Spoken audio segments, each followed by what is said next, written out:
இன்றே டவுன்லோட் செய்து உங்கள் ஃபேவரட் ஷோக்களை என்ஜாய் பண்ணுங்க. எவ்வளவு கஷ்டப்பட்டு பிளான் பண்ணி அவனை மாட்ட வைக்கலான்னு பார்த்தா எல்லாமே சொதப்பலா முடிஞ்சிருச்சு. இல்ல சந்திரா, நம்ம ஒரு பிளான் பண்ணி அவனை மாட்டி விட நினைச்சா அவன் கில்லாடித்தனமா வேற ஒரு பிளான் போட்டு எல்லாத்தையும் உடைச்சிட்டு இருக்கான். அவனை எப்படிதான் மாட்டி விடுறதுன்னு தெரியல. அவனே, நீங்க சொல்றப்பெல்லாம் கூட நான் அவனை பெருசா எடுத்துக்கல. ஆனா இப்ப நீங்க சொன்னதை விட அவன் பெரிய யமகாதகனா இருப்பான் போல் இருக்கு. நாம கஷ்டப்பட்டு போட்ட பிளான அவன் அசால்ட்டா புகையை போட்டு ஊதி தள்ளிட்டு போயிட்டானே. அவன் யாருன்னு நிரூபிக்க அடுத்தடுத்து நான் முயற்சி பண்ணிக்கிட்டே தான் இருக்கேன்.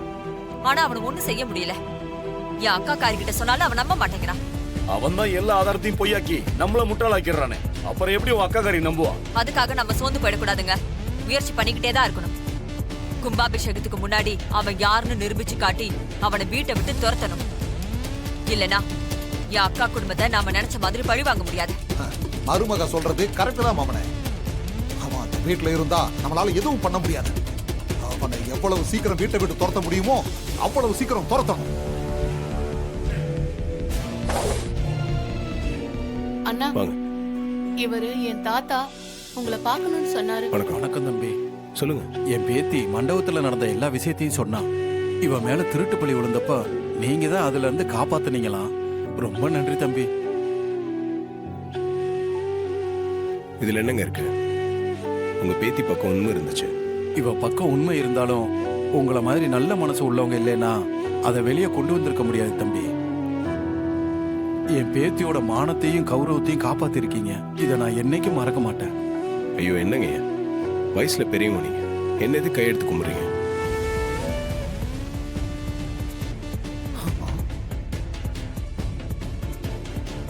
இவன் எதுக்கு சித்தப்பா அந்த ஏட்டோட பேசிக்கிட்டு இருக்கான்? அதான் அவனை எனக்கும் புரியல. சித்தப்பா, ஒருவேளை உங்களை பத்தின உண்மையை அவங்ககிட்ட சொல்லியிருப்பாரோ? அப்படியெல்லாம் இருக்காது மாமனே.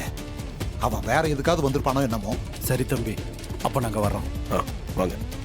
வரேன்ன. வாமா, போயிட்டு வா. அவனே, நீ இரு, நான் போய் என்னன்னு கேட்டு வரேன் அவனை.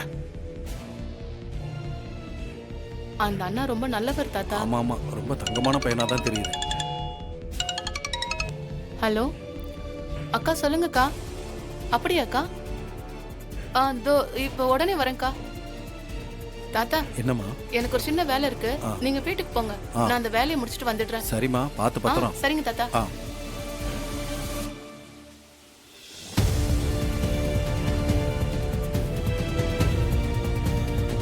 யோ ஏட்டு, அவகிட்ட என்னையா பேசிட்டு இருந்த?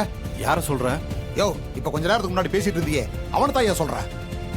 என்னையா, அவங்கிட்ட என்ன பத்தின ஏதாவது உண்மையை சொல்லிட்டியா? இல்லையே, நான் எதுவும் சொல்லல. அந்த தம்பி தான் என் பேத்திய திருட்டு பள்ளியில இருந்து காப்பாத்திருக்காரு. அதுக்கு தான் நன்றி சொன்னேன். யோ, அவ யாருன்னு தெரியாம தான் அவங்கிட்ட பேசிட்டு இருந்தியா? அவர் யாரு? அவன் தான் ஐயா ராஜா சேதுபதியோட பேரன். என்னையா சொல்ற? அவரு ராஜா சேதுபதியோட பேரனா? ஏன், தெரிஞ்சிருந்தா எல்லா உண்மையும் சொல்லிருப்பியா? இல்லையா, அவரு என் பேத்திய திருட்டு பள்ளியில இருந்து காப்பாத்திருக்காரு. அதுக்காக அவருக்கு நான் நன்றி கடன் பட்டிருக்கேன். என் மனசாட்சி உறுத்துதியா. நான் இப்ப அவர்கிட்ட போய் எல்லா உண்மையும் சொல்ல போறேன். யோ, அவ யாருன்னு உங்ககிட்ட போய் சொன்னது தப்பா போச்சு. நான் சொல்லாமலே இருந்துக்கலாமையா. என் ஓட்ட வாயை வச்சுட்டு எல்லாத்தையும் உளறி தொலைச்சிட்டேன். இத்தனை வருஷமா அந்த உண்மையை மறைச்சு வச்சிருந்ததே பாவம். நான் மன உளைச்சலோட தான் இருக்கேன். இப்ப என் பேத்திக்கும் அந்த தம்பி தான் உதவி பண்ணிருக்காரு. அதனால நான் உண்மையை சொல்லதான் போறேன். யோ ஏட்டு, என்னையா ஓவரா நியாயம் தர்மம் பேசுற? இந்த பாரு, நீ அவகிட்ட உண்மையை சொன்ன உன் பேத்தி உன் குடும்பம் யாரையும் உயிரோட விட மாட்டேன். கொண்டு போட்டுட்டு போயிட்டே இருப்பேன்.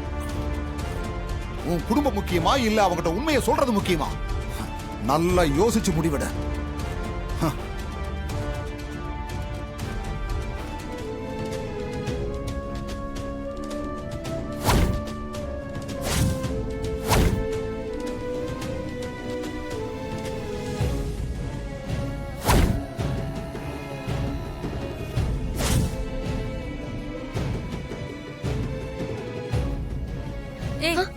என்ன ரேவதி, எல்லாம் பேக் பண்ணி முடிச்சிட்டியா?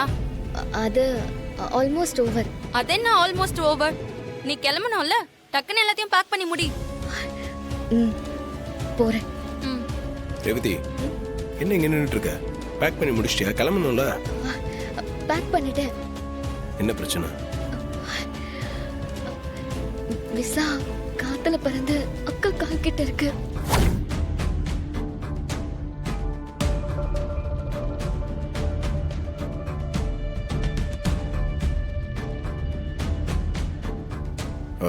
சரி, அது போகும்போது வாங்கிக்கலாம். ஏய் ரேவதி, ஆ?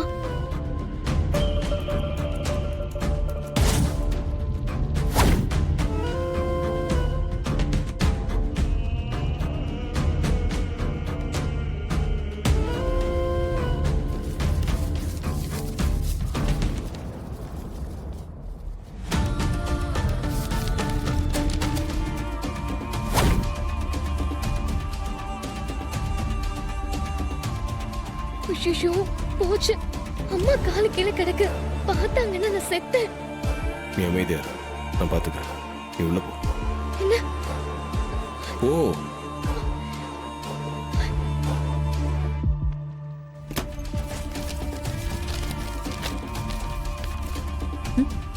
என்ன மாப்பிள்ள? அது கார் சாவி கீழே விழுந்துருச்சு. அத்தை. கார் சாவியை கீழே போட்டுட்டு தேடுற அளவுக்கு பொறுப்பா இருக்கல்ல? ஏய், தவறி கீழே விழறது சகஜம் தானே? அதுக்கு சொல்லலக்கா. சில பேர் சில விஷயங்களை தவற விடவே கூடாது. டிரைவர் சாவியை தவற விடக்கூடாது, பொண்டாட்டி புருஷனை தவற விடக்கூடாது. அதே மாதிரி வார்த்தைகளையும் தவற விடக்கூடாது. நம்ம எதனா ஒன்று சொல்றதுக்கு முன்னாடி நம்ம நிலைமையும் கொஞ்சம் யோசிச்சு பார்த்து சொல்லணும். அந்த காஃபியை கொடு. நீ போய் வேலையை பாரு.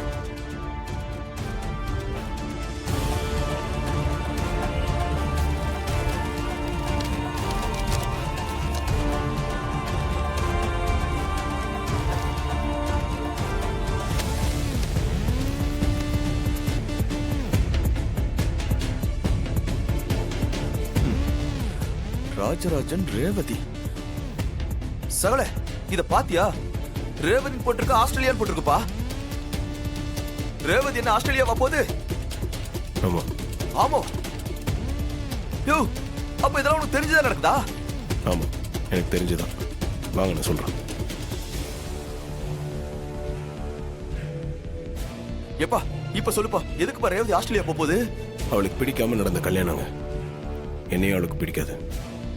அத்தை வேற சடங்கு சம்பிரதாயம்னு எதனா ஒன்று சொல்லிட்டு இருக்காங்க. இது எல்லாமே அவளுக்கு இரிட்டேட் ஆகுதான். அவள் ஆல்ரெடி டிப்ரெஷன்ல தான் இருக்கா. இதனால இங்க இல்லாம எங்கேயாவது வெளியூர் போகணும்னு முடிவு பண்ணிட்டா.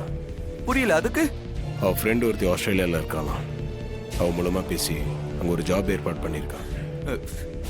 எப்பா என்னப்பா இது எதுவுமே என்கிட்ட சொல்லாம மறைச்சிட்ட? வேணும்லாம் எதுவும் மறைக்கலங்க. இது யாருக்கு தெரிஞ்சாலும் கண்டிப்பா ஒத்துக்க மாட்டாங்க. ஏன்பா அப்போ பெங்களூர் போறேன்னு சொல்லிட்டு ஆஸ்திரேலியா போறதுதான் ஃபர்ஸ்ட்ல இருந்தே பிளானா? ஆமா.